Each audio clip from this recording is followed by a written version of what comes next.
Please repeat the words of the lighting of the chalice. It's in your order of service.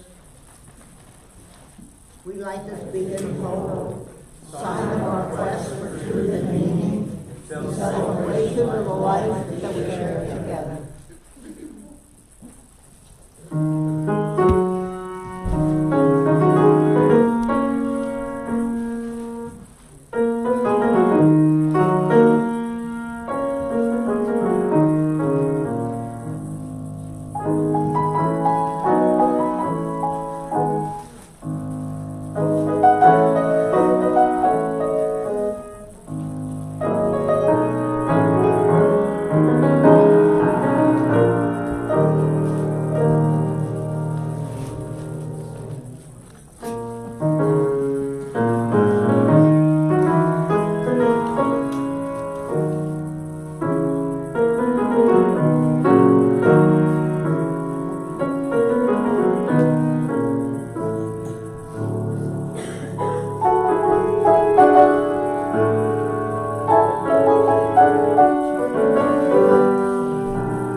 Thank you, John. That was beautiful.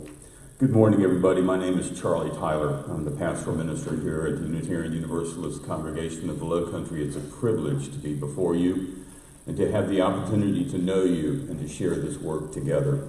Those of you who are guests and visitors with us today, I'd like for you to know that you have found your way into one of the kindest, most magnificent congregations that exist on the planet, period. And I'm proud to say that you are here in this place today. If there are any first or second time visitors, I would love for you to stand where you are, give us your name, tell us where you're from, because probably somebody else is from there too. Are there any? All right, very good. We'll continue to grow our congregation. So I wanted to make some announcements today. If you could please take note of the last music on Malthus that ends on Saturday, June 10, here in the congregation. Rod McDonald will be presenting, and I know that you want to be a part of that. If you see his website there, that'll let you get an experience of who he is and how he does his work. There's some notices from the Social Justice Committee. Take time to read through that, and of course, in our sharing of our abundance continues to go on as well too. I think that that's all the announcements that I want to make at this time. Is there something that I am neglecting that ought to be spoken? So, our theme this month has been creativity, and I've been focusing on that during some of the midweek programs. But I wanted to share something with you that really comes from the creativity of our board. A couple weeks ago, we had a retreat at a house that I had never been to, some of us had never been to. And to assist in us finding our way, let me share this with you.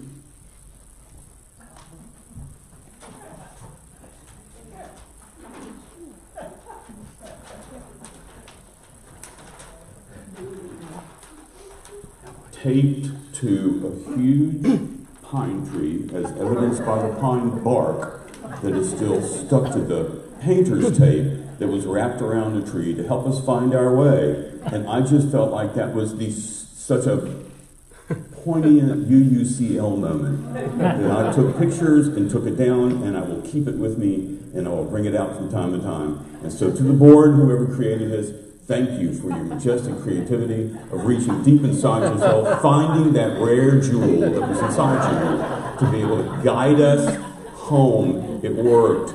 Thanks, guys. Music.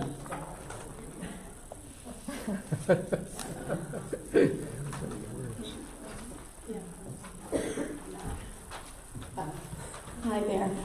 So I'm Ann Harrison. I don't know if there's anybody here that doesn't know who I am, but I've been given an opportunity this morning to we're not going to be having our normal joys and concerns, but to give a little announcement if you don't already know. Last weekend I was not here. My sister Ellen and I traveled up to New Jersey for the weekend to spend some time with my daughter, which was wonderful. But while we were away, my mother, who many of you know, Donna Titus, had a stroke. So some of you didn't know already. Okay, so if David and Sarah has not done enough for our church and for our family, I think we can credit him now with essentially saving my mother's life. Because while we were away, he was keeping an eye on her.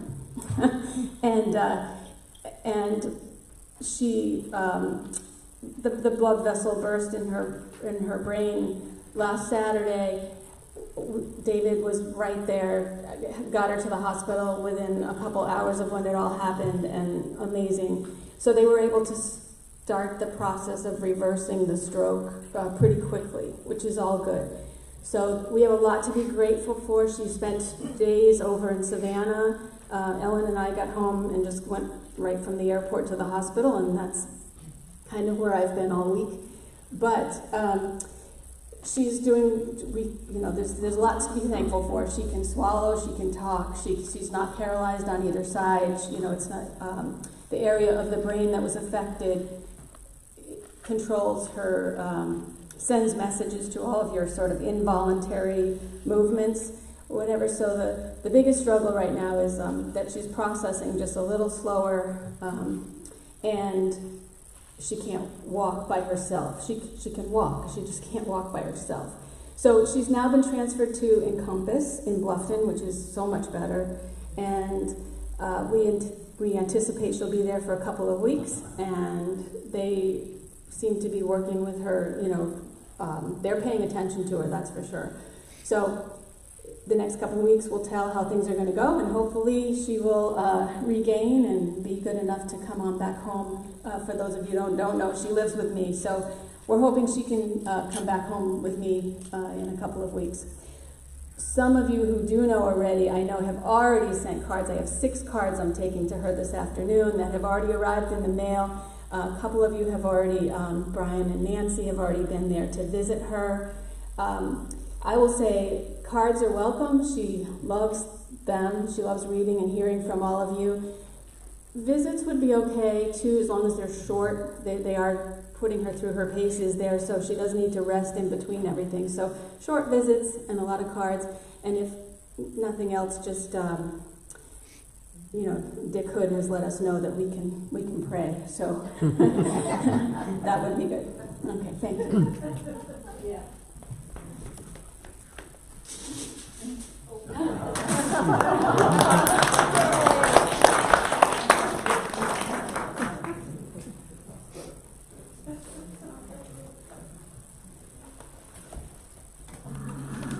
So, in lieu of a hymn today, we're going to do a song for you. We'll actually dedicate this to Donna. And, excuse me. And this month is creativity, so hang on just one second.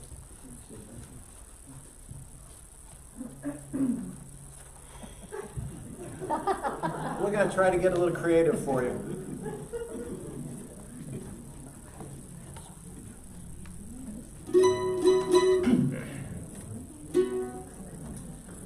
Everybody ready?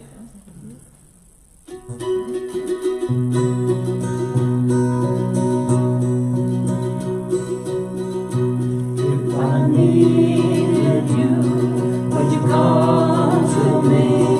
Would you come to me and ease my pain?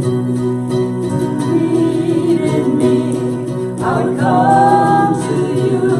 I'd swim the seas to ease your pain. When the night falls on, oh, the morning's born, and the morning shines with the lights of love. We'll miss sunrise if you close your eyes, and that would break my heart in two. If I needed you, would you come to me? Would you come to me and ease my pain? If I needed me, I'd come to you. I'd swim the seas to ease your pain. Please with the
So at the same time, I was listening to Reverend Charlie Tyler tell me what his sermon was going to be about today.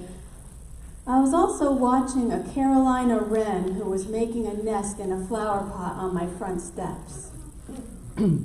Charlie was telling me how much he loves to make things, especially when he can make a thing out of not much. And while he was telling me this very busy little bird kept showing up, carrying these things in his beak that were really not much. The bird would fly in with a twig or a pine needle, stuff that looked like dried grass or dead leaves. He'd disappear into the flower pot for a few seconds and then fly off. And before long, the bird would fly back in again with these tiny pieces of bark or maybe a little moss. Once he flew in with something that looked like a hair, or maybe it was part of a spider web. I think I even saw him bring in a piece of string. All of it, not much, but every bit of it being woven into the nest he was making. While Charlie was saying telling me that the making of a thing really touches his soul, it dawned on me that watching this bird make a nest out of not much of anything was touching my soul. If you've ever watched a bird build a nest, you know what I mean. The theme for our worship services this month is creativity. And Carolina wrens are very creative when it comes to choosing where they make their nests. Most of you know that they usually don't build in traditional birdhouses. They find unlikely spots, like in a hanging plant, or in a mailbox, or like in the flower pot on my front steps, which didn't really have room for a nest because I had flowers growing in it. These birds have been known to make nests in shoes and boots and hats, even in the pockets of an old coat. And their nests are usually down low, like 3 to 6 feet above the ground. With the wrens, males and females work together to build their nests. Usually the male will make numerous what they call nest starts, which means that they flit around, making more than one nest, very busy. The female helps with this too, but her real job is to make the final selection. She will choose the nest she wants, and then she will work to finish it up. She's kind of got it figured out. Their nests are shaped like a cup. Sometimes they have an entrance on the side, and often there's an extension that looks like a porch or a little ramp. It takes the wrens about 4 to 7 days to build a nest, and they range in size from about 3 to 9 inches long to about 3 to 6 inches wide. Here in the Low Country, it's this month, the month of May, when the mother wrens begin laying eggs and having their babies, and it's when you might see the father bringing food to the nest. About 2 weeks after they've hatched, the babies will leave the nest. Their parents will still feed them, but the mother and the father will already be off, creating another round of nests. These wrens are messy little birds, but they're good to have around. They eat bugs, and they sing. They sing loudly and often. There's much to be learned by watching the birds. Apparently, the female wren did not choose the nest that her partner started building on my front steps. The nest sat empty and untouched. I guess it wasn't to her liking, but it was to mine. And knowing how fascinated that I had been with the making of this nest, my mother, before she had her stroke, actually went outside and gently removed the nest from the flower pot. And for good or for bad, she brought it into the house so that we could have a good look at it. And so, since I had it, I brought it with me today for you to see. And the funny thing is, On my way to my car this morning to come here, I found another nest in my driveway. This one was smaller and neater than the one that was made by the wren.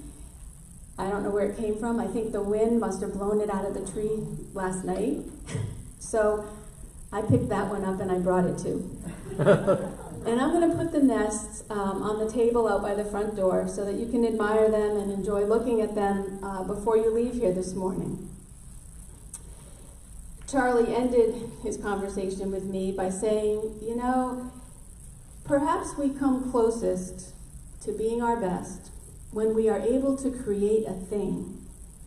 And that's why the sermon that you're going to hear this morning is called Making Makes Us Our Best Self. As we think about these words, may we let it be so.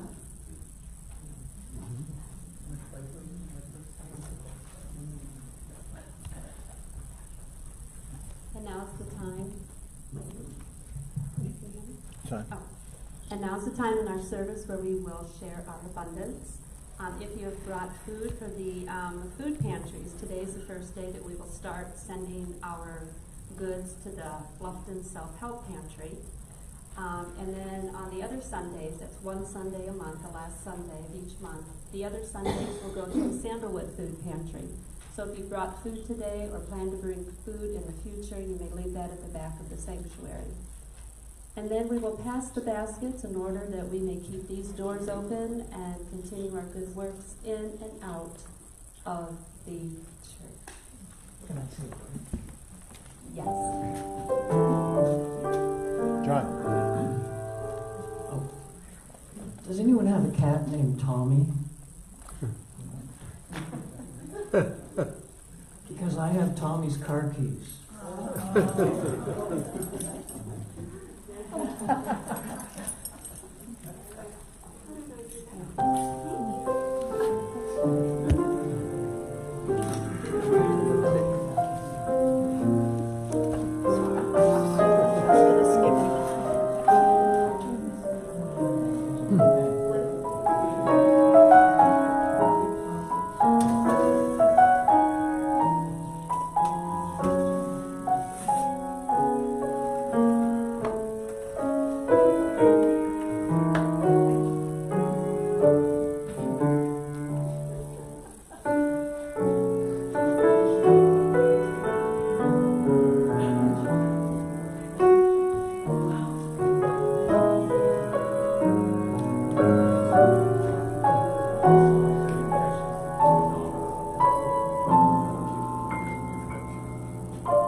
So before I get started in my message, a couple things that I have neglected. One is a card from the Moser girls.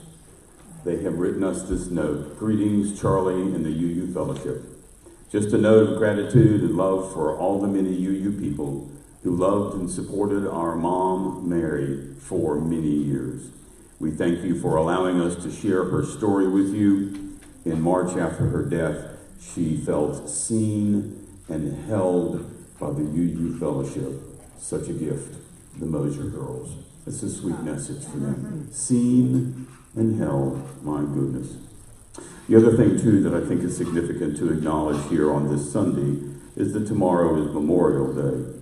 And our thoughts and our attention are directed in a number of different ways concerning that particular holiday, but nonetheless it is something that I think needs to be addressed here And so I wanted to share with you this piece that came from our Soul Matters.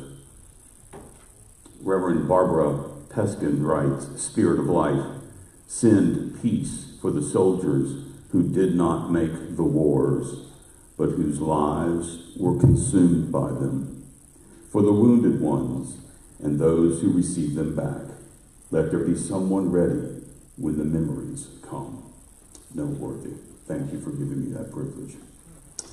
So the theme this month has been on creativity, and that really piqued my interest for a number of reasons. But let me share this introductory thought with you. I don't know if any of you have seen the TED Talk by Ken Robinson. It's been up since 2006, if I'm not mistaken.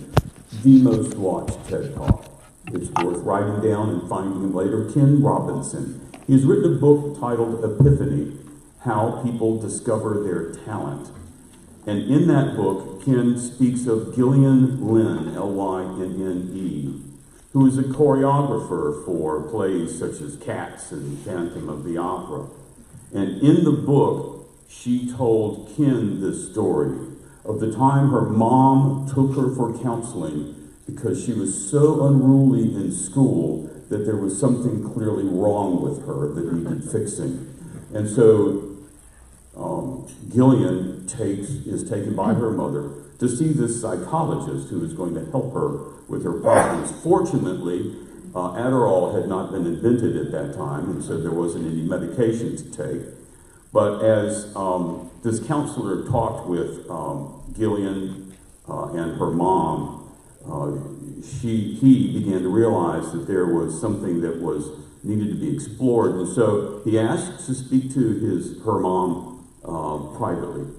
And so the counselor and her mother stepped out, but on the way out of the room, the counselor turned the radio on and then walked them into a room where there was a two-sided glass and could watch uninterruptedly. Well, for almost as soon as they left the room, Gillian was up and dancing. After about 20 minutes or so, they stepped back in, and the counselor said to Gillian's mom, "She isn't sick. She's a dancer. Take her to dance school." And there she becomes the choreographer for such masterpieces that are hers now. And that's a part of the epiphany that comes to us when we find our way into the places where our talent is best held. So let me tell you about my epiphany, if I can. It begins with a request from my oldest daughter, Betsy, to hang a bookshelf, a small shelf, so she could display some of her mementos during her senior year. And I looked at her and said, "I don't know how to do that." And she said, "Well, who can do it?" I said, "Well, I know that your Uncle Wayne is coming next week. Maybe he can do it." And he did, and it made me furious. So much so that I was determined to have whatever I needed in my garage to make whatever needed to be made at the next request by my daughter to put a bookshelf on her wall. So I buy some saws and I buy some tools and a handful of things, and I don't know how the plan.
Good morning. Hi. I think we need a let's do a 7-minute break between the service and the business meeting.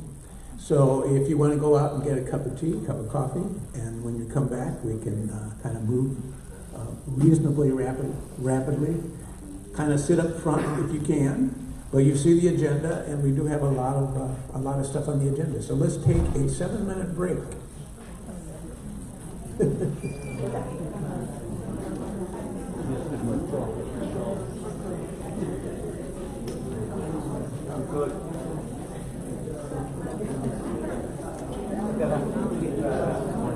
Yeah.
check.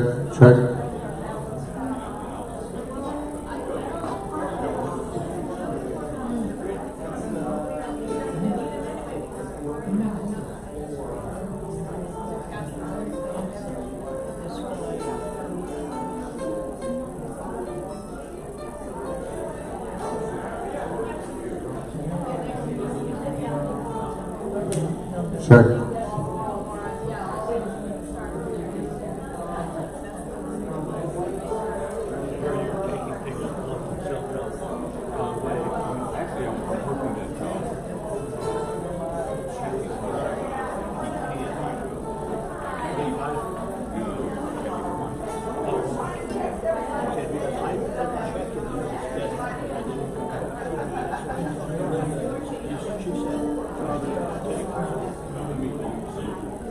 Kathy, we need your help. So your husband's going to take care of even the blood. Sure. So that's going to happen. I'm his back.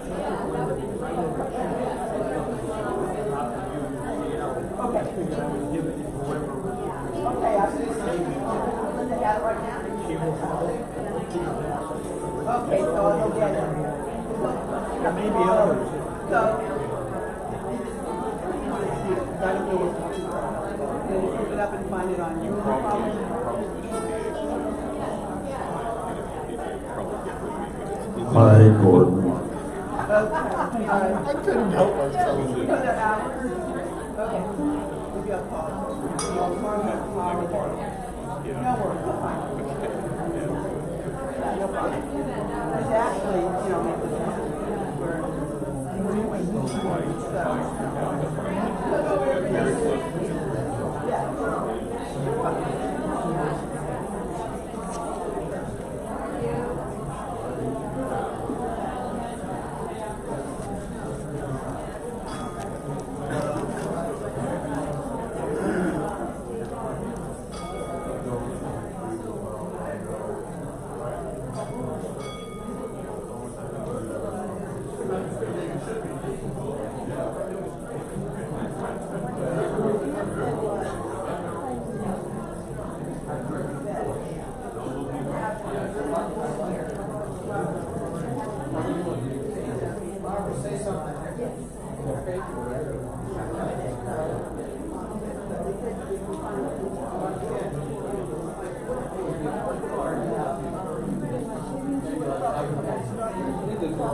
Everyone could find a seat, that would be wonderful.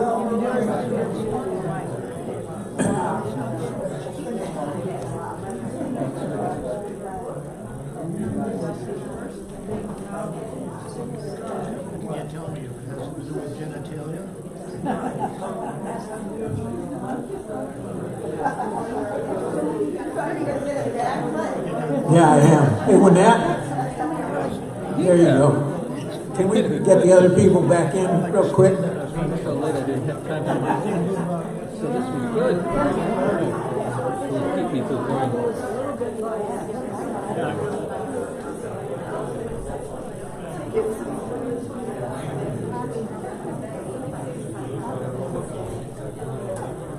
Yes.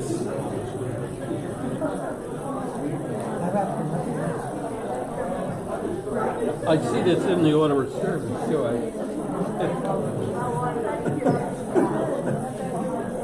Okay, we're going to go ahead because we got folks here. Please try to find a seat.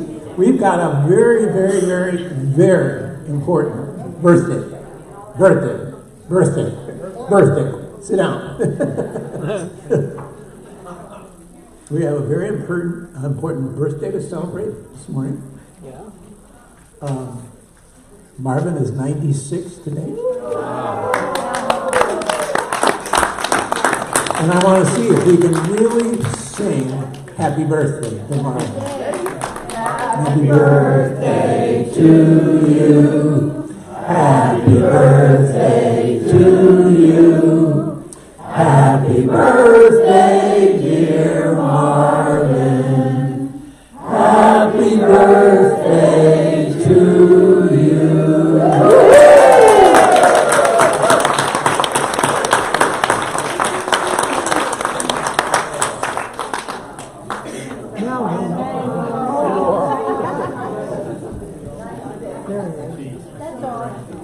I want that sweater and shirt.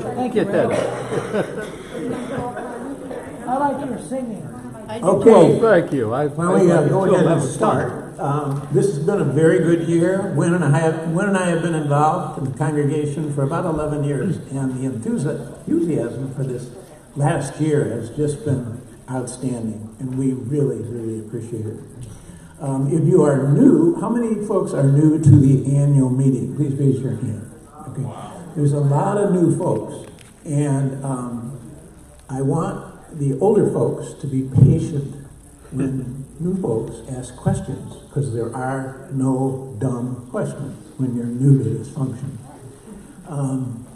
So we'll do our best to get through the agenda items. If you have something, though, that you really, are passionate about, we can go into a business meeting and we can use Robert's Rules of Order. Our parliamentarian will be Charlie. And I've heard he's kind of tough on the rules. So we can do that. If someone goes to the floor, goes to the mic, and wants to put up a general proposal. By and large, we're going to be as loose as possible in the meeting. Okay? You all have the outline, and the first thing we want to cover is the financial report. Linda. I have a lot of numbers here, and those of you like... Oh, sorry. I have a lot of numbers here.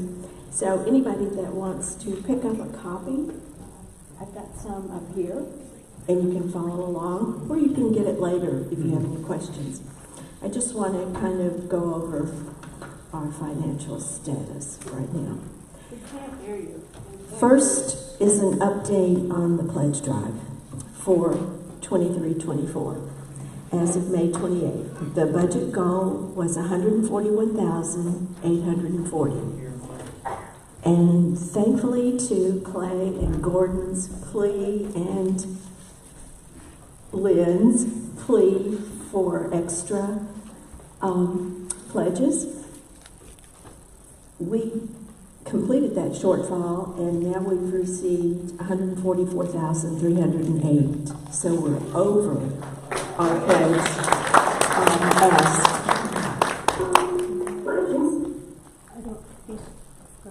Can they hear me? Okay. The status for the pledges for the year we're in now, 22-23, that ends June 30th. The amount pledged was $143,178. And as of last Sunday, we had a collected $135,782, which is 95% of the amount pledged. Hopefully we're going to complete that in June, and really, I mean, this is a very generous congregation. I'm very pleased. The current account balances, our operating account is $33,422. We have a money market account of $50,217, and we have a CD of $50,000 that should earn us $2,000 this year, 4%. So total monies is $133,639. Now, we do still owe money on the building. Our principal balance right now is $215,317. Monthly payment is $2,508.97 at 5.85% interest. Our total income as of April was $176,724, and our total expenses as of April was $153,287. So these are very positive numbers. Do you have any questions? If you want to get this sheet, or you can ask later or ask me on your own later. Okay, Linda. Thank you. I don't mean to be contentious or, it just seems that 5.25 is high percentage interest rate. I was wondering, does it work differently for a church? Yes. Okay, well then the answer is the question. Thank you. Yes. In fact, our loans are only for 5 years. We have to renegotiate after 5 years. The maturity of this current loan is September 13th, 2027. And we'll have to renegotiate it then. But I think, in a positive way, the interest rates really started to go up, and they're higher now for businesses than they were. So we kind of got it. So this is considered a business loan? Yes. Thank you. And that's not contentious. That's a legitimate question. Anybody else? Okay. I feel that this 22-23 fiscal year has been tremendous success. We were able to renegotiate the loan because it matured this year. And so we did get a rate before they began to climb so drastically. And we managed to provide a much-deserved cost of living raise to the church staff. We proactively replaced a 17-year-old air conditioner unit with a more efficient one, and we replaced a refrigerator with a more efficient one and a water heater. So we've had some expenses this year. And we initiated an ambitious marketing campaign to involve our community and grow a more diverse membership. These are very positive numbers that reflect our financial stability, but ultimately, they're just numbers.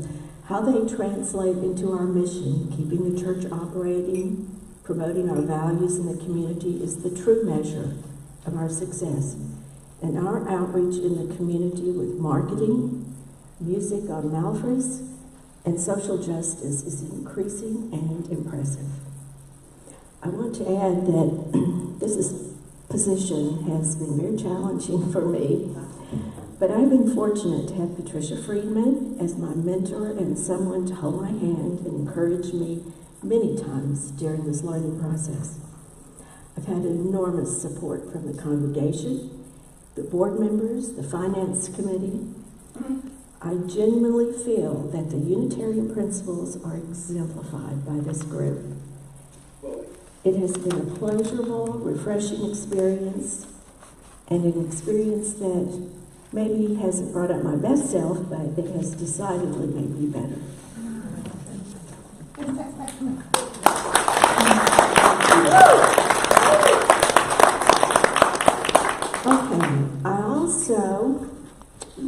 we had ballots to the members about 3 proposals. The first proposal was about the budget. And we did receive 94 returns on the ballots, which makes it 73.95% of our membership. So we easily have a quorum. On the proposed budget, there were 94 for yes. And with regard to the proposed state of officers and members of the board, it was 94 yes.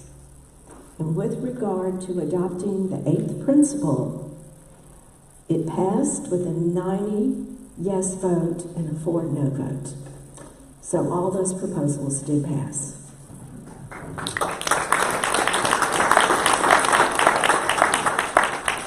think that's all I have.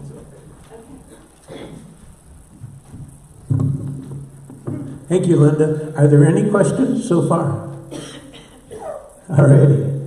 I want to update you on the strat plan, and I've got to find where that is. You have a list in front of you. It says a partial list of UUCL successes in 22-23. This list was generated during the retreat we had 2 weeks ago by the board. And if you take a look at it, it's very impressive. How many things we've accomplished, what we've got done this year. It's really, really exciting. I want to kind of move backwards here a little bit just to keep new folks up to date on how we came up with this strat planning process. Approximately a year ago, the congregation and the board met, and we went through what's called the design thinking process.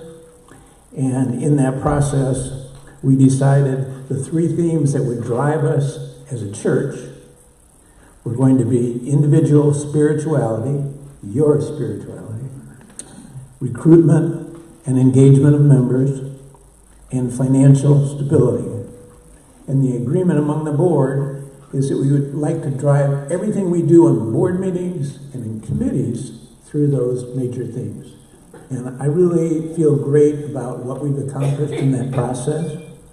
And it's been a very, very good year. So if you look through that, you can just, I know there's a lot there, but I'm just proud of what we've done. If you flip it over, we spent some time identifying strategies for this summer.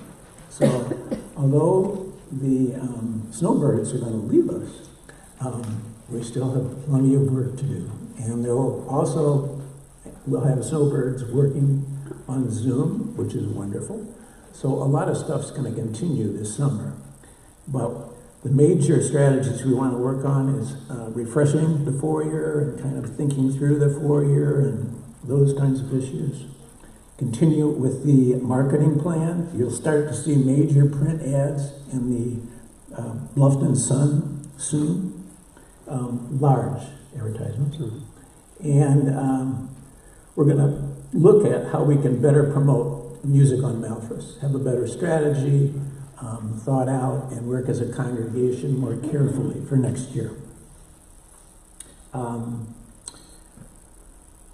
We want to, in the fall, start to promote the RE program. And so we're going to brainstorm the possibility of a major event to attract parents and kids in the fall. And then the last thing we're looking at is curb appeal of the church. There's been a lot of discussion about what the church looks like from Malthus. And we want to really think about how we can either bring in people, landscapers, or combine landscapers with BG, whatever, to clean up that area so we have a better, so you get a better look, so you know there's a church when you drive down Malthus. So those are the 4 goals, strategies this summer. Strategies for the fall and winter, you can see those listed there. So are there any questions on the strategic plan and design thinking? The concept behind design thinking is simply, what's the problem? And we'll be using this on the foyer.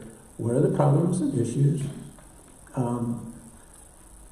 The bias is to act early, not to discuss things forever and eternity, and then to evaluate. So that's what we'll be using on the 4-year. That's what we used all along this year. Biased is to act, then evaluate. And we want to keep that pattern going. Okay. If there are no questions on the strat plan, I've got a question on it, yeah.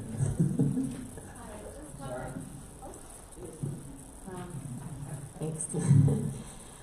I don't, Bluffton's a different community than I've ever lived in with the signage restrictions and everything. And obviously it might be very expensive, but what about signage on 278 going both ways, signage on Bluffton Parkway going both ways, just letting people know that we exist and how to get here, Okay. maybe what time our services are.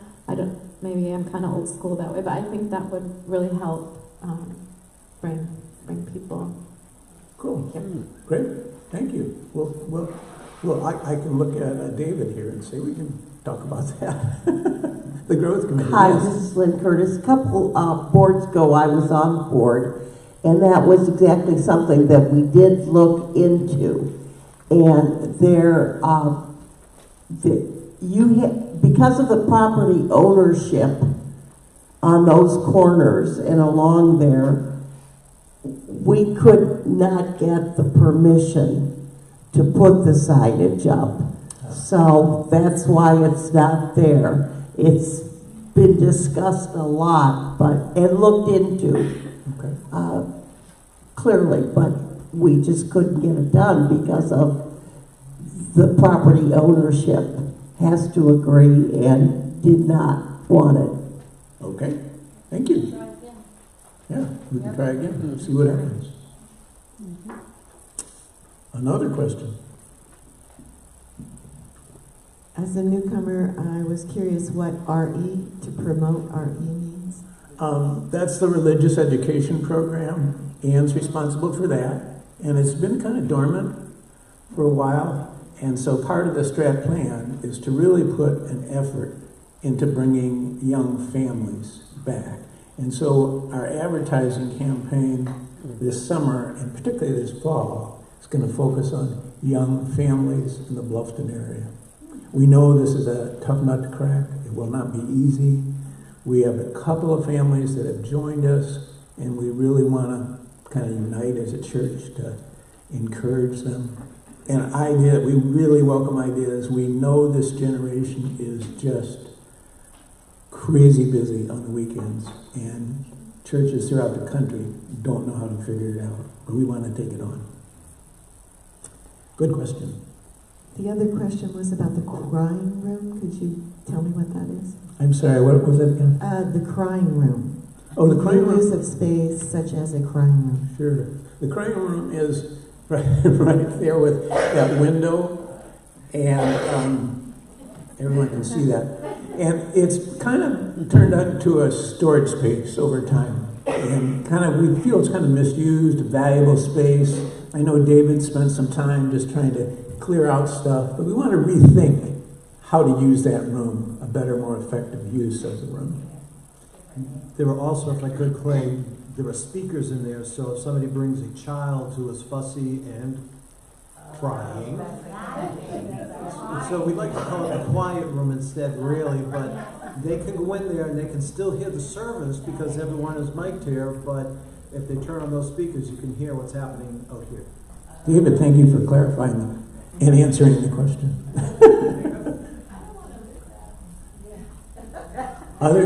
Other questions? Sarah wants to use it. David, over here. Marcelo? Marcelo projects really well, so maybe she doesn't need a microphone. And Inky, too. Thank you. I just wanted, it's not a question, I just had a comment. I wanted to thank Ann in particular for all the work that she did on bringing the concept of the eighth principle here. She's been very busy doing that, so that is part of religious education. And I wanted to thank everybody who voted for the eighth principle, because I'm the belief that what affects the one affects the whole. So I look at it that way, and thank you very much. Thank you. I received a phone call this week from Mike Block. So you know Mike Block. He is in a he has joint membership here and a congregation in Detroit, and he asked me to explain why their congregation voted down. 2/3 said no in their congregation, and I will say that Ann's leadership on the eighth principle really helped, and it just getting people to talk about it, talk about the language, has really helped.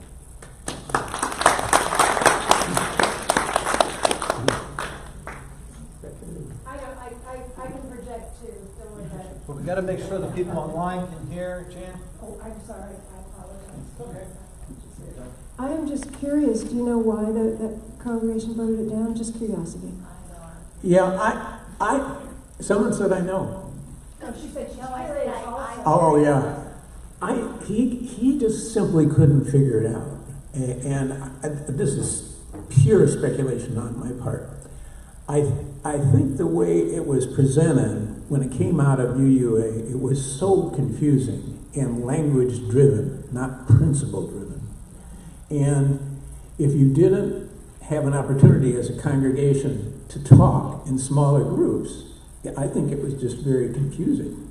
And I think the way it was broken down here really helped.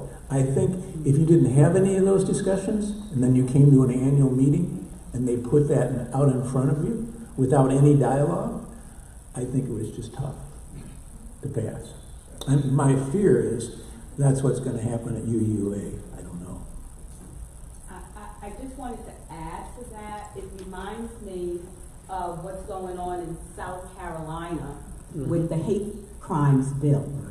You know, I know that the Black Caucus has been trying to get that bill passed in South Carolina, and this is something that I've heard from several members, even in this congregation, is we already have something on the books that talks about it. So I think that may be also what a lot of people are thinking. You know, we already have the 7 principles. Why do we need the 8th principle? So I think it's kind of some of that thinking that's going on. Could be. Hi, this is from the hearing impaired. Would you please repeat the questions from the audience? Okay. I did not hear the last question. I'll do and that. I'm still not sure what the crying room is or what it's for, and if you could clarify that, I'd appreciate it. From the microphone. Sure. So the crying room is back, the glass back there is for families that have young children. And I'm sorry to interrupt. and they Is it crying or crying? crying, tears in your eyes, crying, kind of like how I feel right now after the meeting. Can I go back there? We'll call it the quiet room from now on. It was a good question though. And her question, what did she ask? Why they voted it down. Why they voted what down? Oh, okay. So we passed the 8th principle. And she wondered why the Detroit congregation voted down the 8th principle. I will speak up more. Good. Any more questions? Promises. I'll repeat this. Other questions? Here we go. Okay, We needed more than one mic. Linda first, and then Sarah. Just a question on what kinds of things you have thought about for the capital campaign. Thoughts for the capital campaign? Thank you. Not a lot.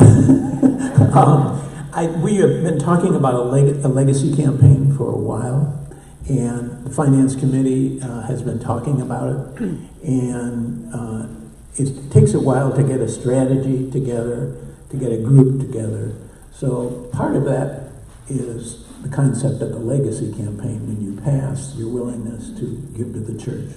The other thing that we've talked about is a capital campaign, not in great detail. But in a capital campaign, you set a target, usually a reasonably high target. But you have to have a silent period when you're doing that fundraising, identify people that can help you out in that, and we just haven't had the time to do it. But I think this next year, we're going to try to facilitate that conversation. Sarah has another comment? I just wanted to say, I think we really did it right by having the talking sessions surrounding the 8th principle. And this is why. I've worked with immigrants and refugees virtually my whole life. And when you look at racial minority groups or any minority groups, let's say transgender persons, let's say, I don't know, any minority group you want to choose, what we have to do is we have to listen before we decide on whatever the law is. And I think that's someplace as a country generally where we've forgotten how to listen. We just make decisions based on maybe some legislation and how it reads, but what we do right is when we listen to people's experiences that they've had in life, and then we decide. And so I just want to say I'm really proud of our congregation for doing that. And when faced with something else, either as a congregation or as individuals, that we really listen to the people that are affected by any laws or any procedures that are changing before we decide. So thank you. Thank you, Kathy. Nice, very nice insight. Any other questions? Okay. Where are we here? Okay. Other business. One more. Oh, one more question. I'm sorry.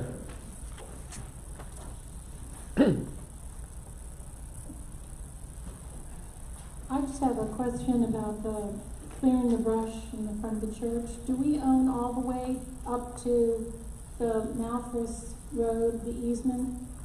Does anyone know? Do we own that little wooded area between the parking lot and Malthus? I can. We have a response over here from Patricia.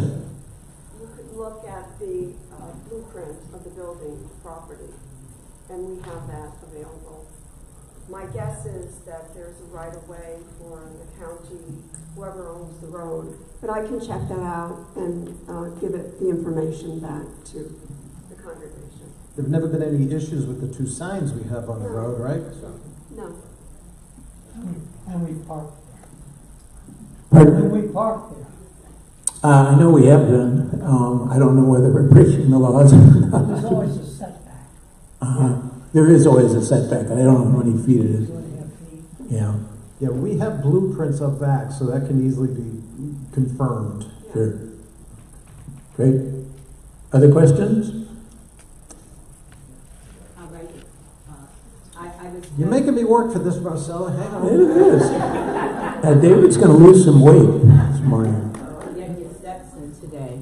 I was just mentioning to Kim, as she said, you all are working on this. I know the sign, when you're coming down Malthus, you come up to that sign so quickly and then to turn. You know, it's like you can miss it if you don't know you're going to turn. Right. So if that sign could be a little further back, like UCL next right, you know, I think that'll kind of help with finding instead of probably passing it by if you're going too fast. Okay. Thank you. Hey, Steve.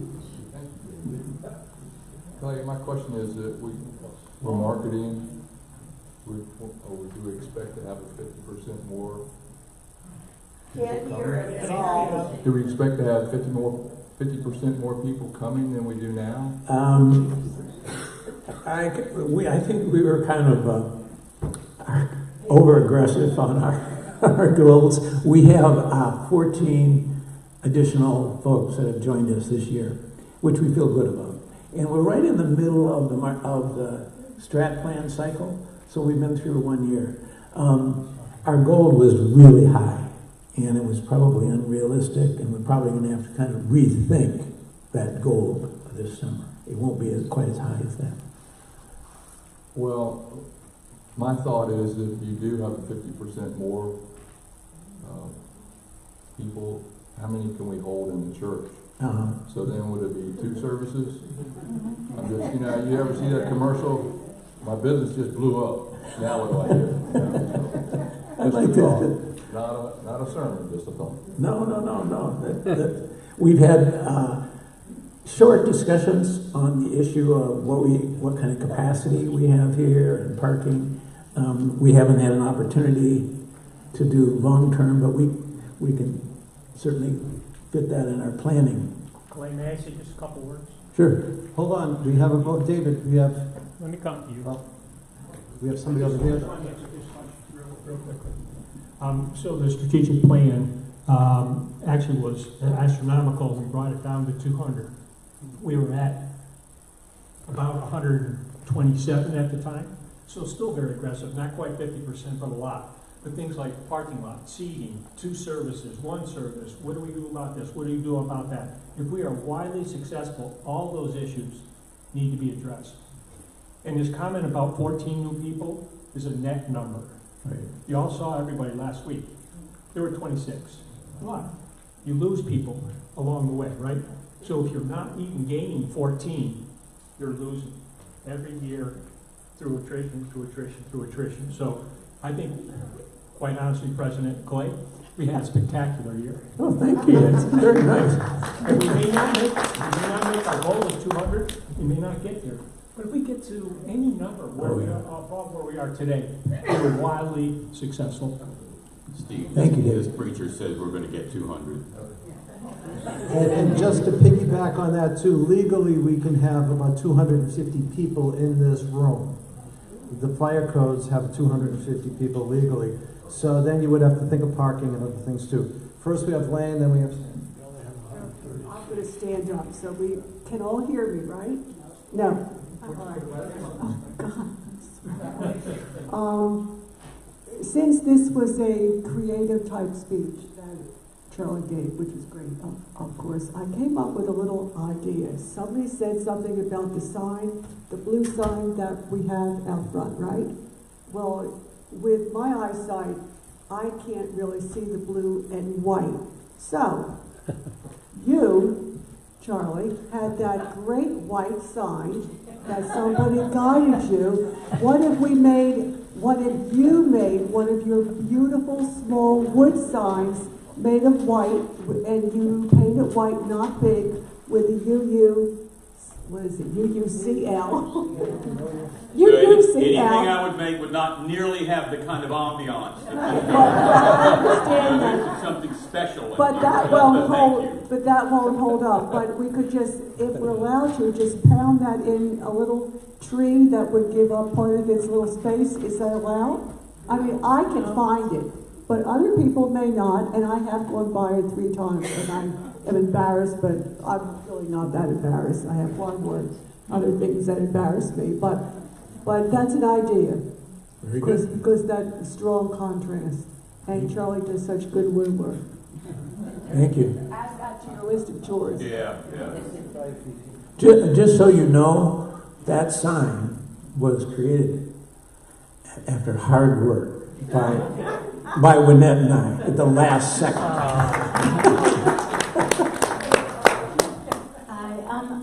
I'm someone who goes to a lot of church flea markets, and I totally enjoy it.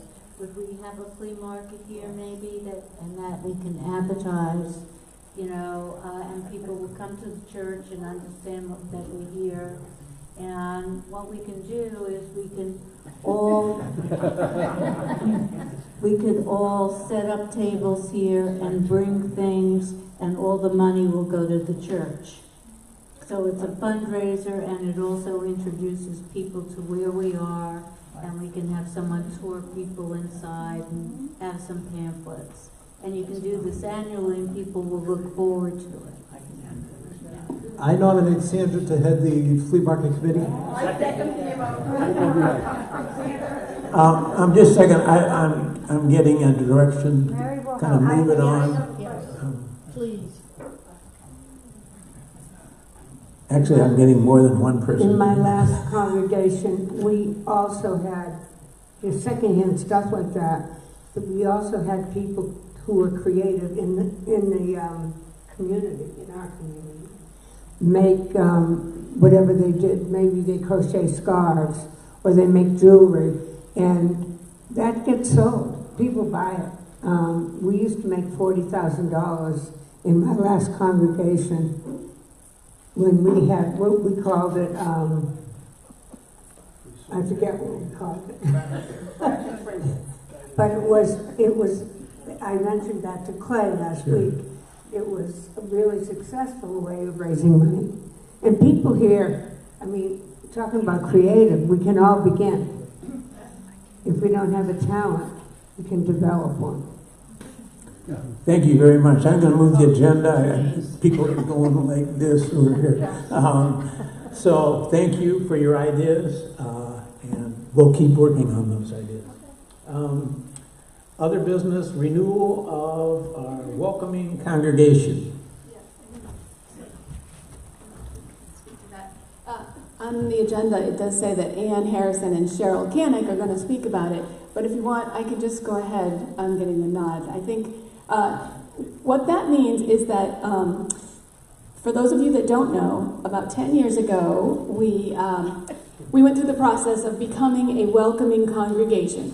And same as the concept behind the 8th principle, I think that 4% in that other congregation, or in our congregation, that didn't vote to adopt it, is under the thinking that it's already there, right? It's already there. We already say in our 7 principles that we welcome, that we are anti-racist. Well, same thing goes with the welcoming philosophy, is that yes, in our principles it does say we welcome everyone. We believe, we affirm and promote the inherent worth and dignity of all people. And that does include lesbians and gays and transgenders and queers and people who are questioning and the whole LGBT community. However, these are communities that are at risk. These are communities that are not accepted in all churches. And so we take it upon ourselves as Unitarian Universalists to openly say, to put it out there, that you are welcome here no matter who or how you love. And that is bold, and we need to be brave because of the community and the world we live in today. But we went through the process, we took the whole congregation through the process of raising our consciousnesses to the point of openly saying that, and we became certified by the UUA as a welcoming congregation. Now, time has passed, and the UUA is encouraging congregations to revisit that process and to recertify yourselves every year by doing a few things. There's some requirements that are relatively simple. Many of them we're doing anyway, but we decided that we'll focus on that. That's what this is. This is renewing our welcoming congregation certification. And so I, along with Cheryl Canick, decided to kick this thing off, and we've adopted Kathy Zeiser from our social justice team and Mary Lenny from the congregation, and I would say that the 4 of us are going to spearhead this project, and we have already kicked it off. May 9th was our first meeting. We've already taken some steps and made some decisions about some things that we think we can do here that will help us meet those goals. I'll throw in one little plug. That one thing we are going to do is we're going to do a community book read, and next Sunday I will make a formal announcement about this, but I'm going to encourage all of you and people in the community to get the book called The Stonewall Generation. It's about the Stonewall riots and the uprising of the gay community to stand up for their rights back in 1969. And we'll have people read that book over the next month or 6 weeks or so, and then we here at our congregation, we'll host a discussion about that book. That's one of the things that we will be doing. And Cheryl might want to add a few other things too. With the microphone, go right ahead. Yeah. Kathy Zeiser is spearheading this effort.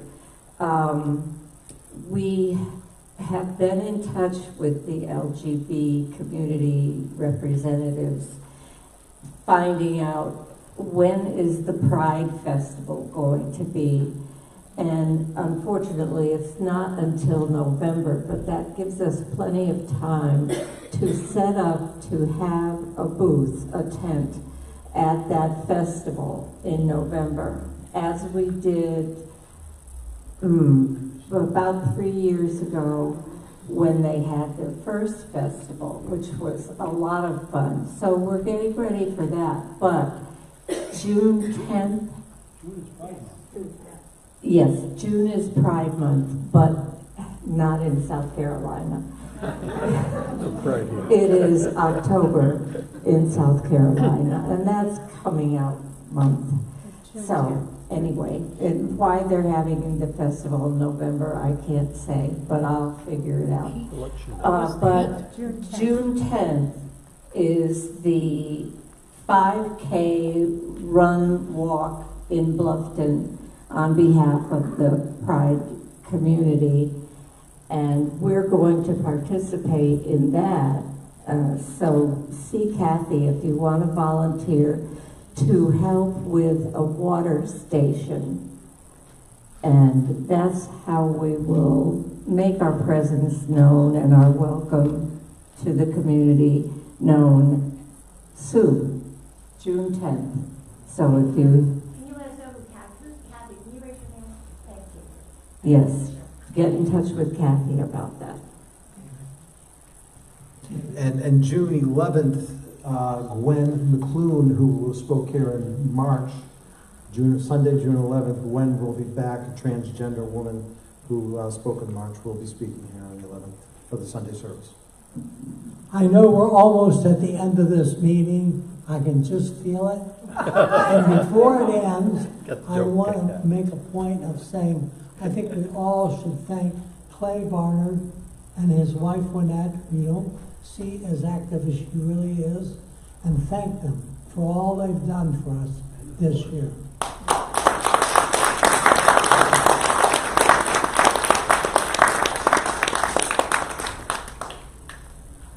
Does anybody have any questions? I see one in the back. I'm sorry, well, there's one, Nancy. Hold on, Nancy. I will say Hold this. on, Nancy. I will say this, that we are coming to the end of this meeting. There is a time for recognition, and we're almost there. And I would say if all can hold in for 10 minutes or so, we will be on our way.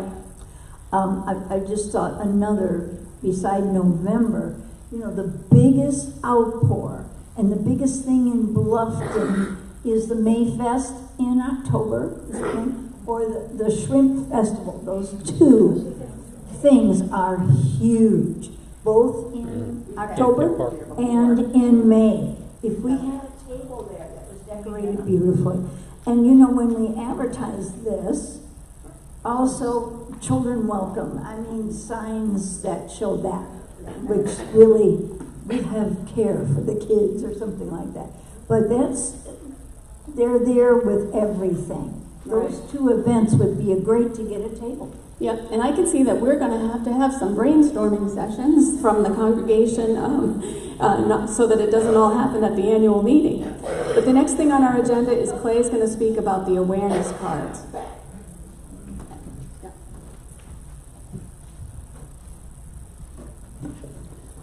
Now remember, if we had real talk back, we still have 22 minutes. So come on. We'll finish up. We'll finish up. I'm going to skip the awareness cards, move that to another point. I do want to talk about the UUA meeting. At this point, we have no representatives for us. And I'm pleading for 3 volunteers to take on this task, or at least 1 volunteer. It can be done by Zoom here, And the commitment it's 3 weeks from now. The commitment, we would pay for registration, and you have about 2.5 to 3 hours in the afternoon, typically starting at 2 o'clock, where you're involved in a business meeting. You'll hear about the 8th principle, you'll get to vote on it, and I would love to get some volunteers. This is a very important meeting, so if you want to see me after the service, I can give you details on that. What's the date? June 24th. And where is it? It's in Pittsburgh, but what? You can do Zoom, and you're a delegate. So either way, I want to encourage someone to volunteer. Oh, I saw a volunteer back there. Yay, thank you. Yes, June 21st through the 24th. Starts on a Wednesday, ends on a Saturday. It's the 2 days in the middle that we really need the information. Thank you. Okay, let's go to recognition of our leaders.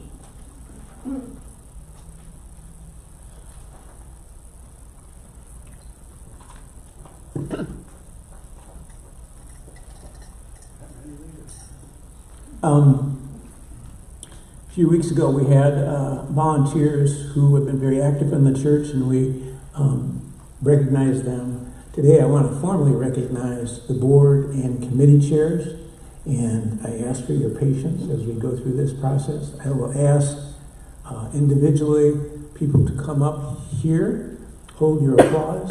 I will have a few statements afterwards, and each of these volunteers are going to get a Snicker bar.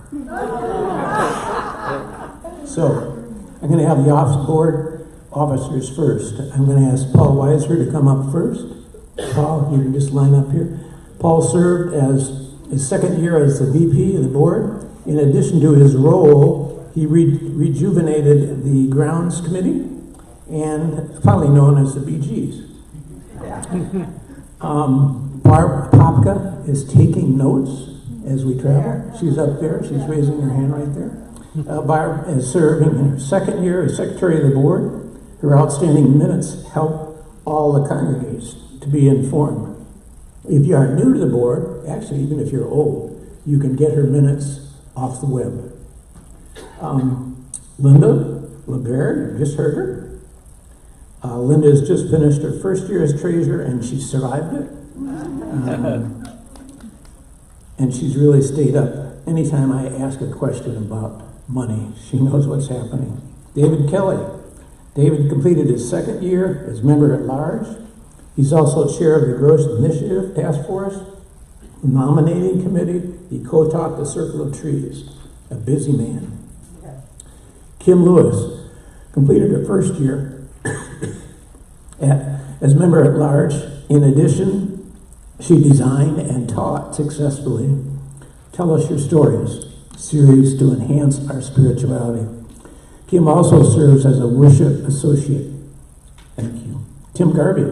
Tim recently stepped down from the board, but before that, he contributed his time and talents. We thank you. Come on up, Tim. We're not letting you go. How about a round of applause for everyone? And Charlie's been...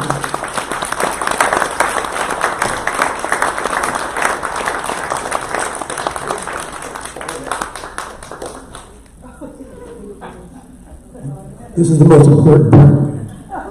It gives me such great joy to give these guys a Snicker bar for their work.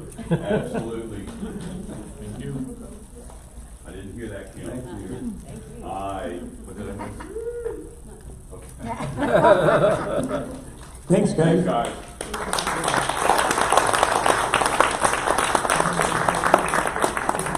Now we're going to work on the chairs.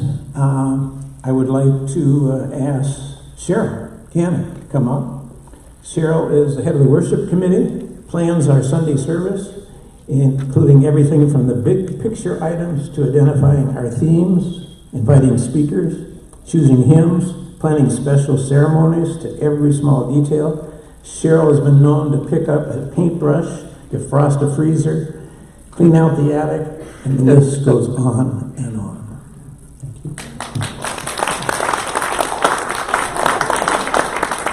Finance Chair, Patricia Friedman. After serving many years as treasurer, Patricia is focusing her time on bringing Linda up to speed and guiding the Finance Committee. The committee oversees all aspects of the financial activities, including prepping the annual budget and working on the pledge drive, conducting plate collections, and supporting the treasurer. No one can count the number of hours Patricia has put into this.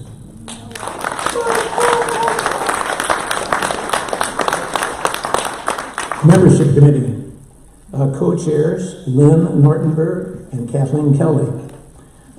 Lynn and Kathleen have joined forces to lead all the activities related to recruiting and retention of members. Some of the many activities this year was initiation of the small group dinners, a pilot program called the Buddy System for new members. The Welcoming Committee also has developed new processes for our visitors. The Care Committee, Betsy Morehouse. Betsy is a person in the know about special needs of our members. She, along with the committee members, reach out to those in need with words of encouragement, cards, crochet hearts, meals, and rides. Her caring nature spreads to all of those. Social Justice, Kathy Zeiser. Kathy here this morning? Yay. When George Kanek retired from leading the Social Justice Committee for many years, Kathy stepped up. She keeps us informed on social justice causes, initiates social justice action within our congregation and the community. We need to give a long overdue thanks to George and welcome Kathy as she takes on the social justice issues. Thank you.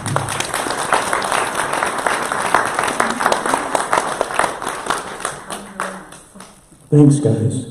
Appreciate it very much.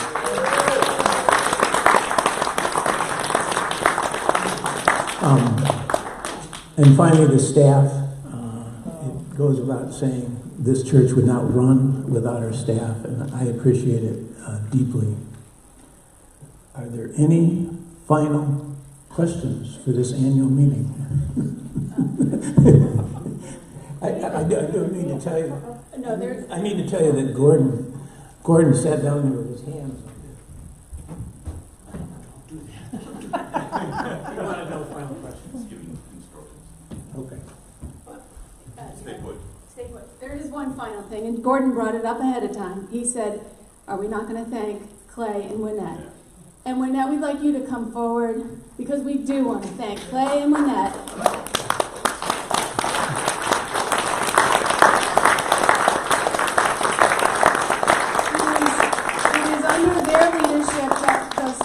Board and all those people that were just recognized are able to do their work. We are giving them a candle because they have started a little thing that sometimes instead of checking in, we meditate before we start, and it seems to be working.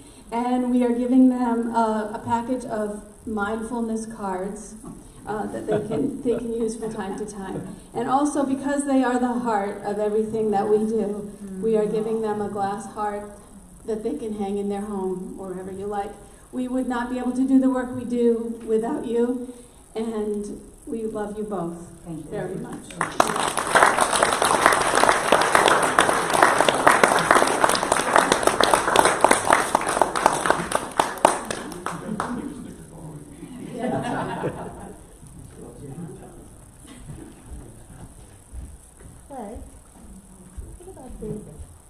Yes. Yeah, what about David? David. What about David? I have a Snickers bar for David. No, thank you for David for all the work he's done this year.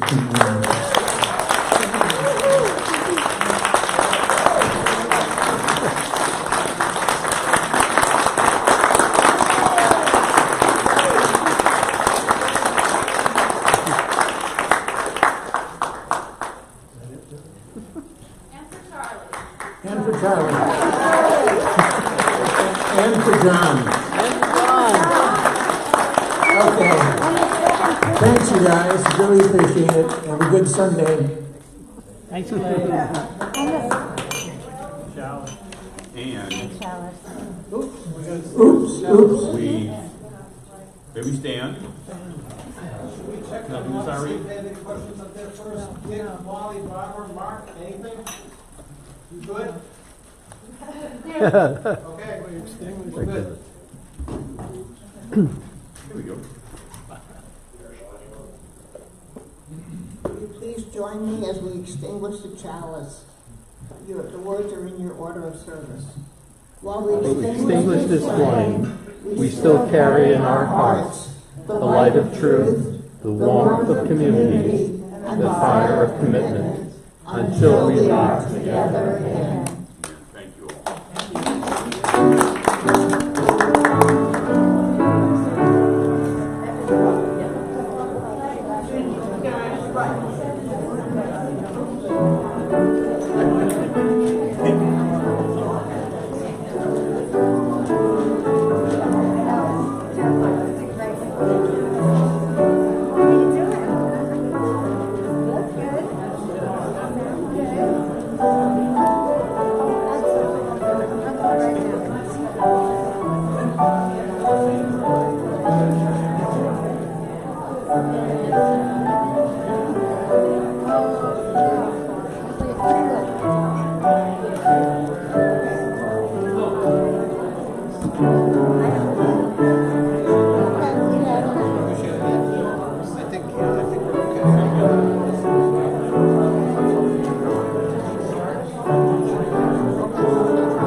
That's what people thought, that it was a customary one for her.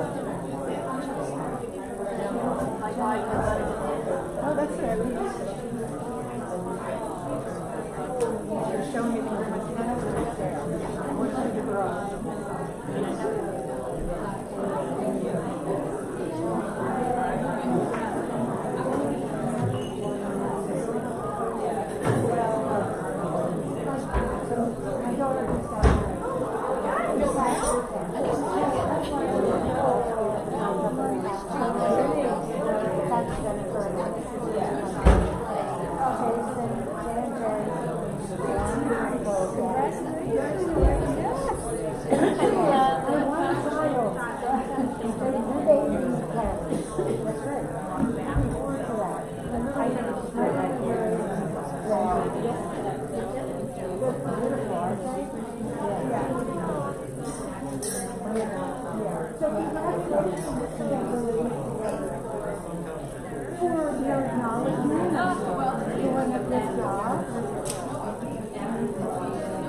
Oh, please.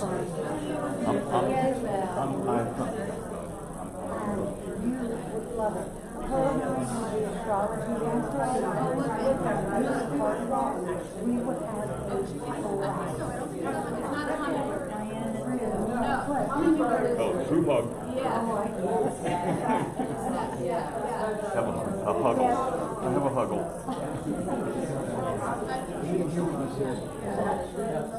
I thought that.